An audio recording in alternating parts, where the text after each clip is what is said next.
Now, residents of Sogakope have given the police a 3-day ultimatum to arrest a group of armed robbers who shot and killed an assemblyman in the area or face their wrath. The residents who staged a protest on Sunday morning and blocked the Sogakope-Accra highway following the murder of the Sogakope South Assembly member Marcus Mauto Azahili are promising worse actions should the police fail to bring their assailant to book. To be an understatement to say that security has completely broken down in South Tongu district. And we want to say that as early as possible, it should be restored. We want to recommend that there should be a complete security or a complete comprehensive security report from DISEC regarding these past events that we have enumerated so far.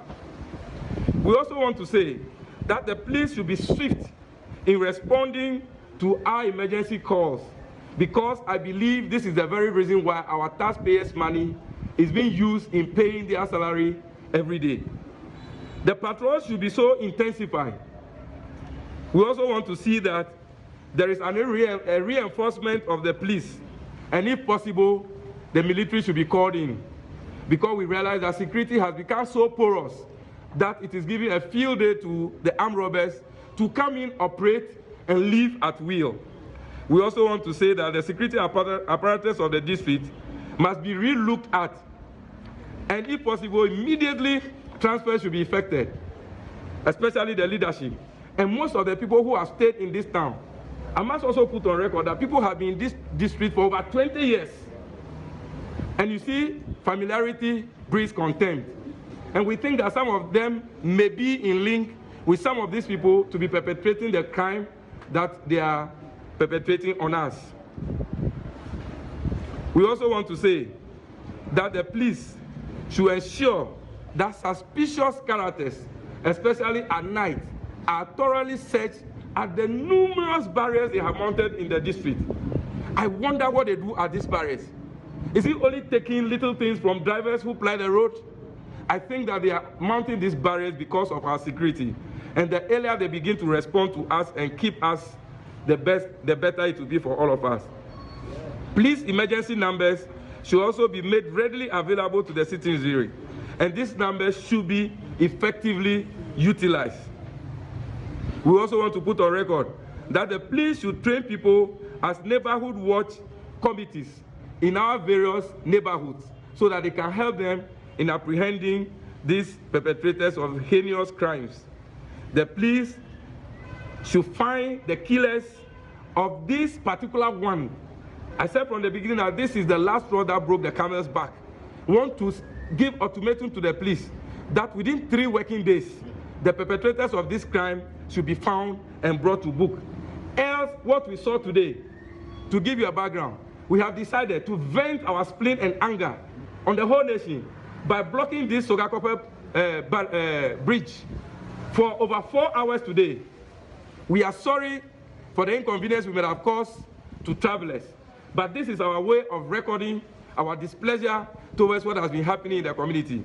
And we also want to say that if within 3 days the perpetrators of this crime are not found and brought to book, worse action will be visited on any other thing that we think will be necessary for us to register our displeasure. Ladies and gentlemen, we are happy that you are here. I want to say that we want this thing to get to every corner, nook and cranny of the country and internationally. We want the president to hear our voice and to come to our aid. After all, we are citizens and not spectators. Thank you very much for coming around. God bless you. That the police should ensure that suspicious characters, especially at night, are thoroughly searched at the numerous barriers they have mounted in the district. I wonder what they do at these barriers. Is it only taking little things from drivers who ply the road? I think that they are mounting these barriers because of our security. And the earlier they begin to respond to us and keep us, the better it will be for all of us. Police emergency numbers should also be made readily available to the citizenry, and these numbers should be effectively utilized. We also want to put on record that the police should train people as neighborhood watch committees in our various neighborhoods so that they can help them in apprehending these perpetrators of heinous crimes. The police should find the killers of this particular one. I said from the beginning that this is the last straw that broke the camel's back. We want to give ultimatum to the police that within 3 working days, the perpetrators of this crime.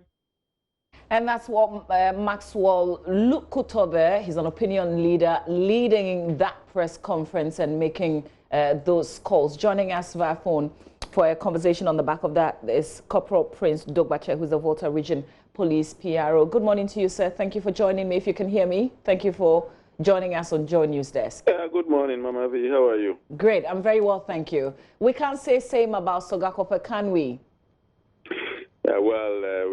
We cannot necessarily say so, but it's a situation that we are dealing with now.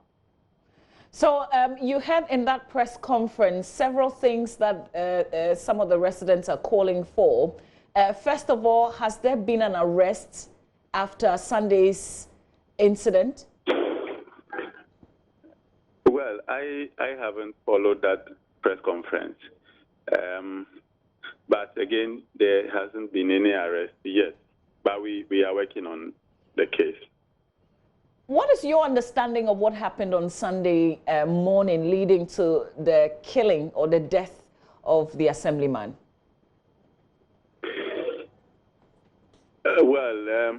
Police hasn't come out with what went into the killing for now. We have instituted investigation into the matter. And in due time, when we are able to come out with a very comprehensive report, we'll make everyone get it. What is making the people think that the police is not doing a good job in this area? Because, for instance, with this press conference, they call for mass transfer of police personnel. Like I mentioned, I didn't share in that press conference. And so I am not privy to the content. But if that is one statement they made, I think that will not be appropriate because they raised some concerns. Yesterday, the Deputy Regional Commander was there. I was with him, and we engaged the youth, and we have made some contacts. In fact, it was because of the intervention of the Deputy Regional Commander that the youth had to return to their various homes. And the assurance was given that all the concerns that they have raised have been noted, and the command will take a very serious view of them. And so it's premature when we are working hard to establish if those concerns are actually true, and for some people to be giving ultimatum and then calling for mass transfers. If that is necessary to be done, that could be the decision of the command or the hierarchy of the police, and not some group of persons who have, because of the emotional considerations, they are making certain or some of those calls. But you get the sense from listening to this press briefing and to Maxwell Lukuto, who addressed the press, that this is not the first time that a thing like this is happening. Maybe the first time that it's led to somebody's death, but it appears they've got some security concerns. In fact, we have also taken note of the involvement of the third Maxwell Lukuto, inciting the youth, to engage in misbehavior. If you followed what happened yesterday, that the youth had to block the road to traffic and had to take reinforcement from the regional headquarters to clear the road and open the access to road users and other motorists. I think that is not, proper in an environment where we apply laws. So he must be mindful of the consequences of his action. We have taken note of that. We are giving assurance to the public that we are going to do all that there is But isn't he saying that because they're looking for a speedy resolve of this issue? I thought the police would talk about speedily resolving this one. That has been our focus. And that is why even when we noted that he was the one who championed the cause of misbehavior, we have not acted, in trying to ensure that the laws work in that regard. I'm wondering why you seem to be singling out this one gentleman, if it's because he addressed the press. But we saw a lot of young people, a lot of people in the community angry about how the police responded to this incident and then went out there to block the road. I'm just wondering why you seem to be concentrating on one person here. He championed a cause of misbehavior, but that really is going to be diverting our focus of this conversation. We are calling on anybody who has any information on this development to cooperate with the police, make the information available so that we'll be able to, arrest the perpetrators of this heinous crime. Okay, so help us so we can help you. Expresses its condolences to the bereaved family. We get that. What should people come forward to the police with? What are you asking them to do? Yes, you see, our work largely relies on information. And so even the District Security Council had already placed a bounty of an amount of 10,000 cedis on the head of those who engaged in this dastardly act. All these are measures that we are putting in place to make sure that in the end we get those who are behind this act. Information can come in any form. If you monitored the media yesterday, there were various accounts of the same incident, and we feel that we are supposed to be the receptacle of those information, so that we will scan them, process them, and then be able to create some leads that can enable us to get those who are behind this crime. We listened to an account of the sister of the deceased assemblyman, who said they called the police after the incident just to get some intervention, but they made several calls and they didn't get any responses. Can you explain what may have happened there? Right. As I mentioned earlier, with the engagement of the youth by the deputy regional commander, the command has taken interest in inquiring to find if that assertion or concern, as they have raised, is true. Many times people are going to call the National Command Center, and then the call will be relayed to the particular region within which the incident is happening, and then further from there it goes to the particular district or division where the incident is happening.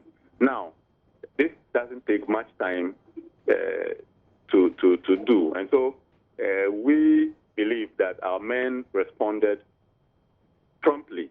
However, the youth or the indigents are claiming that the police unduly delayed. And so we have taken that view very seriously, and we want to inquire and establish if that is so or not.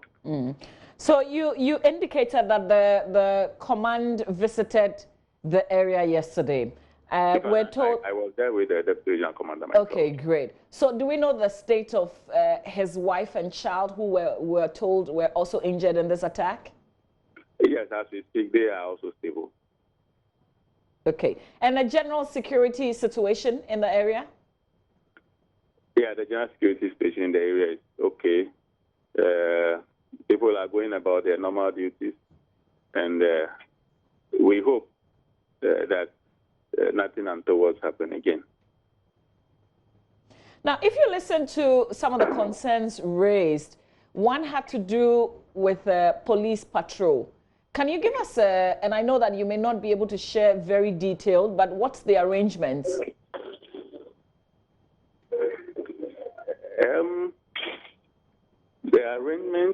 police patrols within the area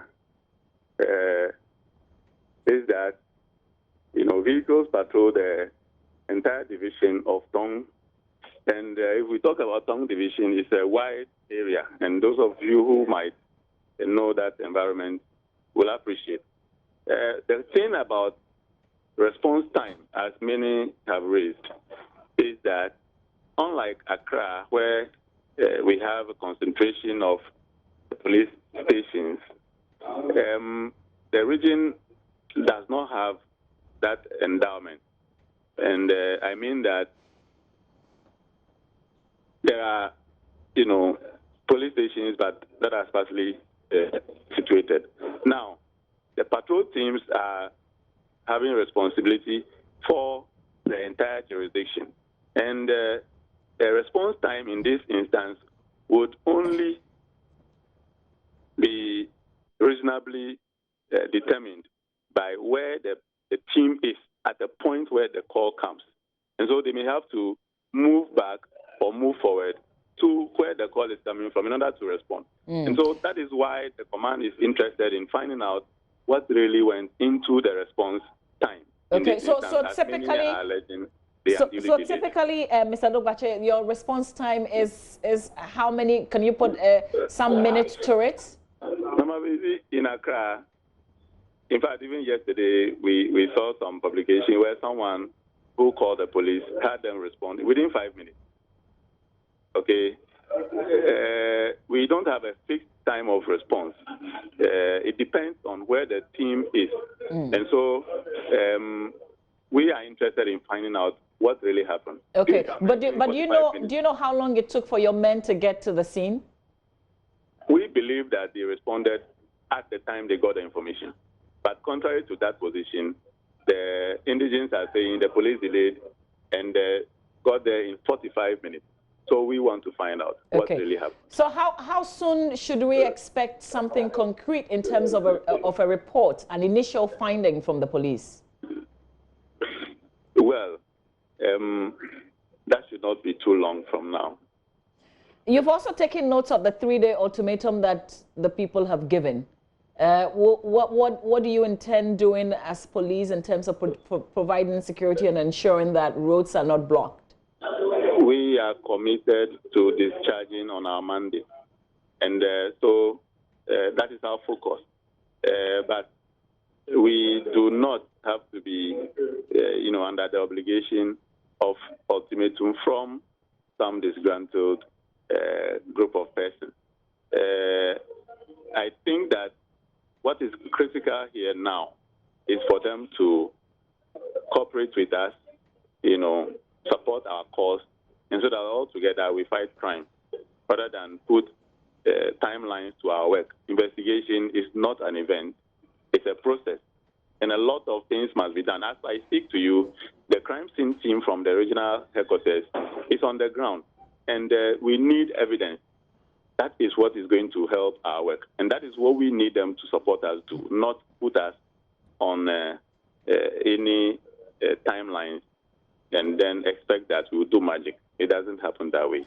I thank you for your time, Corporal Prince Debekah. He is the PRO of the Volta Region Police. I want us to take a listen to a sister of the deceased, the assemblyman, narrating what had happened and how she struggled to get help. The time I saw him coming to the house, I was sitting at 9-something. I was talking, I'm on call before he came. So when he came, he parked the car, he came out. So he locked the door and he put a hand on the car like this. So he's watching something, either Facebook or WhatsApp. So the thing is funny, I can hear it. So after that, he stood there small and then we knocked the room for the wife. So the wife came out and opened the door for him. So he entered. I was here 10 to 15 minutes. Then I also entered my room. So when I entered the room, because of the heat, it comes from my bush. And I was hear something, bang. What is it? And then I come out. When I was here in the room, the thing was sounding here. So when I come out, my mind was here. Before I hear the thing here, So that time there was some white car here. So I ran towards the car. When I reached where that motor is closer, then I saw some small boy there. And he just put the gun on me like this. That's what Jesus says. I just put like this. So I quickly entered. I took my phone, I opened my back door, I entered my kitchen and I locked the kitchen. So I was realized either the person is knocking the door, I don't know. I don't know the next one that I passed before entering the kitchen. I didn't lock it, so I don't know whether that door is making the noise. So I gathered the courage, I come out. So I called some fire service at the end here. It's in our room here. So I called him. If he knows some police people number, he should be calling. So I quickly called some immigration lady here. I called the sister to call her. No, she's the one who picked the call. So I called her that he should call police to one robbery attacking Mauto. So Mauto was shouting, they are killing him, he need the help. They are killing him, he need the help. So I was calling the people that I know they are closer to the police. I called most of them, people who will pick, they pick, people who will not pick, they will pick. So I wanted to go out. Then the fire service guys I shouldn't go out. I said no, I can't stay here, they'll kill my brother in my face like this. So I just pushed the guys and then I come out. So I opened the door. So I ran toward the other direction. I called some men here. When I called them, my mind was when I called them, they are also doing something. Why the guy said that I should enter, I shouldn't go out, I should enter. So the fire service man also said I should enter. I said no, I can't stay. So when I go, I called the other man, say I should enter. I said no. So I ran towards the town. So I was shouting, calling people. It was not easy. Those times, we called the police. The sister said they called the police. More than 1.5 hours. None of them were here. Oh! So I go to the other direction to calling people. Before the immigration lady called me, there's police around, so I should come. So when I come, I reach here. And I see that, you see when you shoot, they attend to the wall. You see the wall behind. So I see that they are shooting inside the wall. I said, no, where I stand, no, if they run, I will sit them. So they are around, they should enter the thing. They said, no. I wanted to enter the room. They said, no, I shouldn't enter. I said, why? And still I want to go. They said, no. So I was forcing to go. They said, no. So the two of the police enter. And I asked the third one, if you say I shouldn't go there in the room, now they are going. Then you follow them with your gun. He said no. When he entered and they passed his back, I said, look at how we are playing thing here. They can't come again. I beg them to enter. They say no. Brother, so what I say is only the wife can, the husband. That time she was bleeding. Before I see, they bring the safe, their bag, their thing. They checked, they took everything, whatever is in the bag, nothing was in the bag again. They took everything. So when the woman came out, I see that blood, every place blood. So I wanted to go and take the 2 kids from the room. They said no, they should take, they said no, they should take the lady to the hospital. So when they take the wife to the hospital, I said, then they should add the man. They said no. And the ambulance can. I said, they killed my brother. They said, why did I say that? I said, if you want ambulance to carry him, then why can't they wait? You take them together. They said no. They have to bring ambulance. And we're following the story very closely. We'll bring you any update as and when we do have it.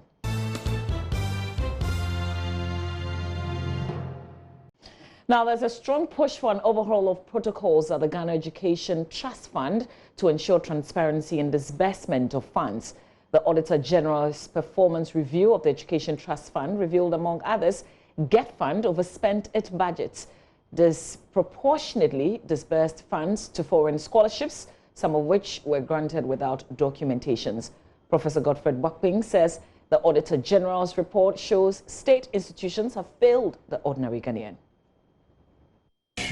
To assure himself that what he is putting out there is something he can stand by at any time. Other than the accounting firms could have also explained this whole issue out and all of that and say that, you know what, this was what they gave me. Look, the fact that they gave it to you doesn't mean that you should just put it out there and say that, then go take them on.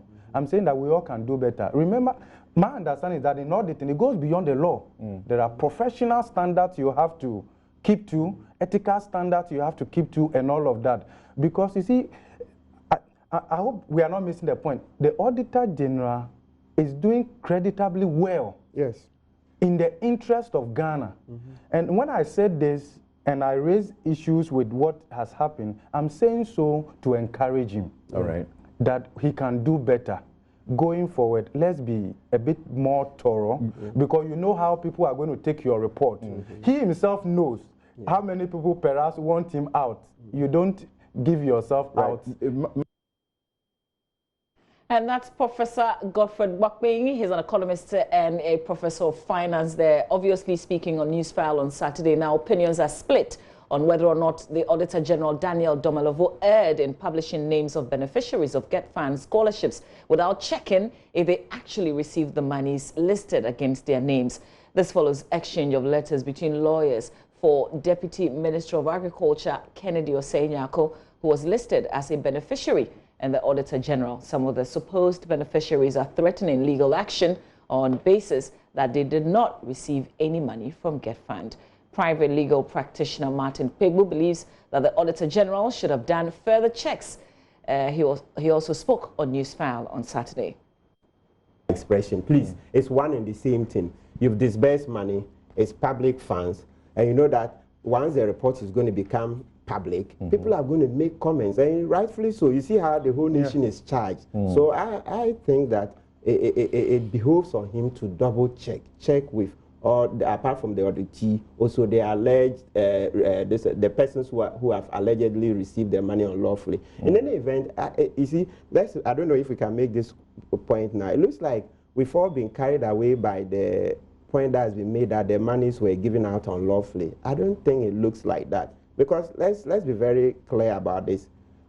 The list was the budget was presented to Parliament, and Parliament passed it. And you know that you can't spend a dime without the Appropriation Act. So that's an act of Parliament. And I have been in court before. There was this now about the mistakes that the Statute Law Revision Commission made. So many mistakes. We all complain at the bar. Yet when we presented that case to the Supreme Court lambasted Parliament. But at the end of the day, they said, look, the reports were presented to Parliament. Parliament failed to scrutinize and pass. So for them, the Supreme Court wouldn't have anything to do with it. At the sitting, they had approved the budget. Okay. And in it is clear that we are awarding X amount. So let's say off the top of my head, I can remember the one for 2016. They say, yes, we agree. They are awarding 20 million cedis for the foreign scholarships. And it's in there. And the parliamentary records, they are public records. So we can all access them. So let's not run away with this and that is unlawful. Also speaking on Newsfile, Assistant Public Relations Officer of the Auditor General's Department, Bernard Kodia, said such third parties are contacted only when the institution being audited fails to provide sufficient information. But the GetFund provided sufficient documentation on this particular issue. We have is this: having submitted the report to Parliament, PAC will then be looking at it. But where the Auditor General deems it necessary to disallow any expenditure and surcharge the persons, that is where we now get to the individual beneficiary. No, that's not what I'm talking about. I'm talking about the process. Bernard, listen to me. I'm talking about the process of auditing. I'm not talking about when you are done and submit report. When you are doing the auditing, please, can I ask the question? Can I ask the question? When you are doing the auditing, yes, please. You don't contact the third parties if third parties are involved. You don't contact them and ask them any questions. Is that what you're saying? During the audit process, we do not. What we do is to obtain the relevant information from the management. The people we contact, if there's a management that has left office and we need to get to them, then we do. Where there is an agency, let's say the bank account of an institution we are auditing, where we need to obtain evidence of supposed transfers, we do. But the individual who, just like you said, if they bought something or someone receives something, we don't go to those individuals. What we need is proof of these transactions from the relevant institutions. Having done that, if we come to the conclusion that this payment is irregular or this payment is contrary to law, and therefore someone has to refund, that is where we now narrow to the beneficiary or whoever authorized that payment or whose negligence might have resulted in that. So when we are to disallow an expenditure